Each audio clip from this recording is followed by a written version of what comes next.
Question उच्च गति अभ्यास पेज संख्या 56। यस अध्यक्ष महोदय, मैं कहना चाहता हूं कि हर आदमी को यह अधिकार है कि जिसको वह चाहे डाक द्वारा मत भेज सके। ऐसा तो नहीं है कि सभी मत किसी एक अधिकारी के सामने ही इकट्ठा करके भेजे जाते हैं। जहां तक इस बिल का संबंध है वह ठीक है, वह प्रारंभ में ही आना चाहिए था और मैं इसका समर्थन करता हूं। मैं इस सदन के माननीय सदस्यों से भी निवेदन करता हूं कि इस बिल को पास कर दिया जाए। खेती में उन्नति न होने का कारण क्या है?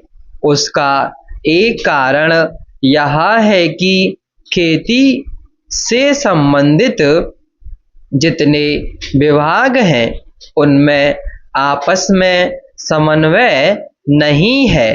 खेती के लिए अच्छी खाद की आवश्यकता है, पानी की आवश्यकता है, औजारों की आवश्यकता है और धन की आवश्यकता है। इन सारी चीजों के लिए अलग अलग विभाग हैं। मालूम ऐसा पड़ता है कि उनका आपस में कोई संबंध नहीं है। वे आपस में मिलकर कोई योजना नहीं बनाते जिससे खेती की आवश्यकताएं पूरी होती। इसलिए जब तक उनमें आपस में तालमेल नहीं होगा तब तक खेती की उन्नति नहीं हो सकती है। दूसरा कारण यह है कि योजना की बिल्कुल कमी है। इसके अलावा कृषि कॉलेजों से निकले हुए जो स्नातक होते हैं, जो खेती की बातों को जानते हैं, उनमें से एक भी आदमी खेती करने के लिए तैयार नहीं है। सभी प्रोफेसर बनने के लिए तैयार हैं, खेती के लिए कोई भी तैयार नहीं है। एक बात मैं माननीय मंत्री जी से विशेष रूप से कहना चाहता हूं। अधिक उपज न होने का एक कारण यह है कि जो खेत में काम करते हैं वे उसके मालिक नहीं हैं। खेत किसी और का है और काम कोई और कर रहा है।